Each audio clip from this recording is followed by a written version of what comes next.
بنیادی طور پر تو سب سے پہلے ہم ذرا قرآن و سنت کی روشنی میں اس بات کا جائزہ لیتے ہیں کہ آپ کا جو فرینڈشپ سرکل ہے، آپ کی جو دوستی ہے، اس کی اہمیت کتنی ہے اور وہ کس حد تک انسان کی شخصیت پر اس کی پرسنالٹی گرومنگ میں اور اس کے ساتھ ساتھ اس کی کردار سازی میں وہ کس حد تک اثر انداز ہوتی ہے۔ چنانچہ نبی کریم صلی اللہ علیہ وسلم قرآن مجید کی پہلے آیت اللہ کریم فرماتا ہے یا ایھا الذین آمنوا اتقوا اللہ وکونوا مع الصادقین، ایمان والو اللہ سے ڈرو اور سچوں کے ساتھ ہو۔ سبحان اللہ، سبحان اللہ۔ یہ یعنی دوستی کے چناؤ کا ایک بنیادی اصول اور سٹینڈرڈ، ٹھیک، کہ سچوں کے ساتھ اور ظاہر کردار اور گفتار میں تمام میں سچائی۔ سنن نبی داؤد شریف کی حدیث پاک 4833 نبی کریم علیہ السلام ارشاد فرماتے ہیں کہ الرجل علی دین خلیلہ فلینظر احدکم من یخالل، کہ آدمی اپنے دوست کے دین پر، یعنی عقائد، نظریات، افکار میں بھی اس کا جو جہاں وہ اٹھتا بیٹھتا ہے، جن لوگوں کے ساتھ صحبت کے اثرات اس کے اوپر ہوتے ہیں، اس پر بھی ہوتے ہیں، اور وہ جن لوگوں میں بیٹھتا ہے ٹھیک، وہ آپ کہہ لیں کہ انہی میں ہی شمار کیا صحیح جاتا ہے اور وہ انہی میں ہی کنسیڈر کیا جاتا ہے۔ اس کے ساتھ ساتھ قیامت والے دن اللہ رب العزت جو تفصیلی حدیث پاک ہے، جو اللہ کی رضا کے لیے آپس میں محبت کرنے والے ہیں، سنن ترمذی شریف کی حدیث پاک 2390 کہ اللہ کریم قیامت والے دن اعلان فرمائے گا کہ المتحابون فی جلالی لہم منابر من نور،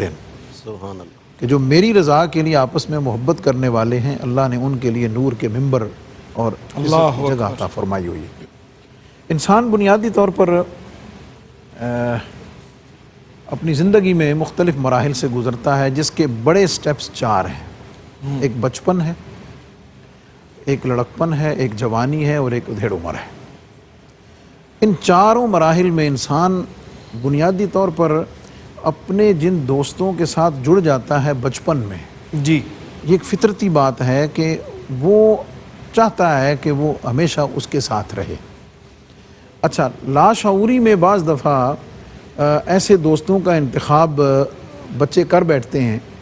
انہیں احساس نہیں ہوتا کہ ان کی دوستی کن کے ساتھ ہو رہی ہے، ٹھیک، لیکن ان کے پیرنٹس کی ذمہ داری ہو جاتی ہے کہ وہ اس چیز کو کراس چیک کریں کہ اس کا اٹھنا بیٹھنا، آنا جانا، کھانا پینا کیسے لوگوں کے ساتھ ہے۔ صحیح، اس لیے کہ دوستی اور فرینڈشپ ایک ایسی چیز ہے کہ جس میں انسان بے تکلف ہوتا ہے، جس میں انسان اپنی افکار کا اور اپنے اندر کی بات اور اپنے اعمال، اپنی گفتگو کا کھل کے اظہار کرتا ہے، جن سے اپنے دل کی بات کھل کے کہہ لیتا ہے، اور جو اس کا من کر رہا ہوتا ہے وہ ماں باپ اپنے گھر میں، باہر کسی اپنے سوشل سرکل میں کہیں نہ کہیں وہ ریزرو ضرور ہوتا ہے، صحیح، لیکن جب اپنے دوستوں میں بیٹھتا ہے تو وہ آپ کہہ لیں کہ وہ اس کی جو اصل نیچر ہے نا وہ کھل کر سامنے آ جاتی ہے۔ ٹھیک، اب ایسے موقع پر